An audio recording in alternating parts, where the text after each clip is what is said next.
شعیب شاہین صاحب، قومی اسمبلی کی خصوصی کمیٹی کے جی جواب دیا جائے اور جو انہوں نے مانگا ہے سپریم کورٹ نے وہ ان کو دیا جائے کہ نہ دیا جائے، اس پہ بھی بحث شروع ہو گئی ہے.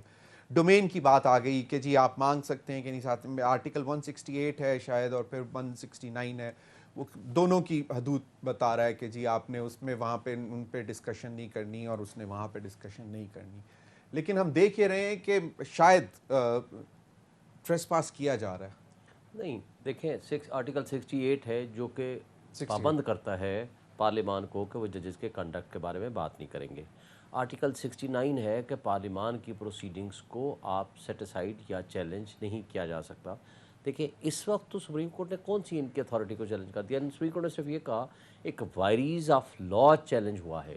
جب بھی کوئی وائریز آف لا چیلنج ہوتا ہے تو جو پارلیمان کی انٹینشن کو دیکھنے کے لیے پارلیمانی پروسیڈنگز کو طلب کیا جاتا ہے for the purpose of deciding the list کہ ایشو کو ہم نے ڈیسائیڈ کرنا ہے کہ intention of the law making authority کیا تھی اور کیا یہ کانسٹیٹیوشنل ہے یا نہیں ہے. اور یہ ہمیشہ جب بھی سپریم کورٹ کے پاس میٹرز گئے ہیں تو وہاں ان کے پروسیڈنگز اور ریکارڈ کو طلب کیا جاتا ہے، اس لیے کسی قسم کی کوئی پابندی نہیں.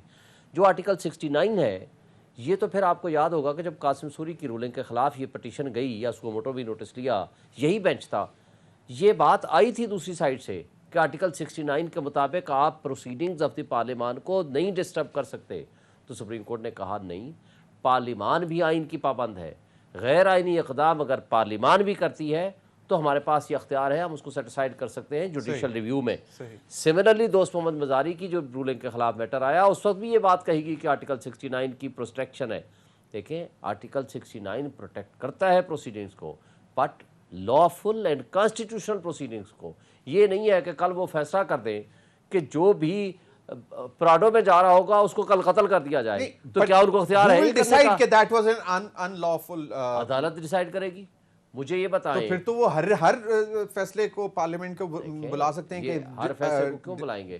مجھے یہ بتا دیکھنے کے لیے کہ یہ لافل ہے کہ ان لافل. مجھے بلا سکتے ہیں، کوئی کسی قسم کا کوئی بار نہیں ہے، کیونکہ جوڈیشل ریویو کا اختیار فائنل سپریم کورٹ کے پاس ہے، یعنی ہائی کورٹ اور سپریم کورٹ سپیریئر کورٹس کے پاس ہے جوڈیشل ریویو کا اختیار. اب ہم آگے جاتے ہیں. دیکھیں آئین کا آرٹیکل 204 بھی یہ پابند کرتا ہے کہ آپ ججمنٹ کو، آرڈر آف دی کورٹ کو آپ کر سکتے ہو کرٹیسائز، لیکن read with contempt of court ordinance, لیکن آپ لینگویج ایسی استعمال نہیں کریں گے، آپ ججز کے خلاف استعمال نہیں کریں گے، آپ ان کو ابیوز نہیں کریں گے، آپ ان کو ملائن نہیں کریں گے، آپ ان کو اسکینڈلائز نہیں کریں گے. لیکن وہ ساری گفتگو آپ اگر اٹھا لو خواجہ آصف کی، شاہد خاقان عباسی صاحب کی اور اس کے علاوہ بے شمار لوگوں نے گفتگو کی ہے، وہ ساری کی ساری کنٹمپٹ. خاموشی کیوں ہے؟ اتنی خاموشی کیوں ہے سپریم کورٹ آف پاکستان اگر جوڈیشل ریسٹرینٹ کا مظاہرہ کر رہی ہے تو لیکن ان کے صبر کا امتحان تو نہ لیا جائے کہ اگر عدالت کچھ نہیں کر رہی. آپ مجھے بتائیں پچھلے سال عمران خان صاحب نے ایک جلسے میں ایک جج صاحبہ کے متعلق بات کی تھی اور میں اس میں وکیل تھا. اسلام آباد ہائی کورٹ نے سو موٹو نوٹس لیا تھا. وہاں جب عمران خان صاحب نے کہا کہ جی میں نے لیگل ایکشن کی بات کی تھی، مجھے یاد ہے جسٹس بابر ستار صاحب نے کہا ہم مان لیتے ہیں کہ آپ نے لیگل ایکشن کی بات کی تھی، لیکن چونکہ جلسے میں کھڑے ہو کر کہا تھا لہٰذا یہ کنٹمپٹ بن گئی ہے. اور انداز ایسا تھا، پھر معافی مانگنی پڑی. اب آپ دیکھ لیں مریم نواز کا جلسوں میں تصویریں اور جو کنڈکٹ انہوں نے شو کیا، جس طرح پارلیمان میں، جس طرح پارلیمان کے باہر رانا ثناء اللہ کے.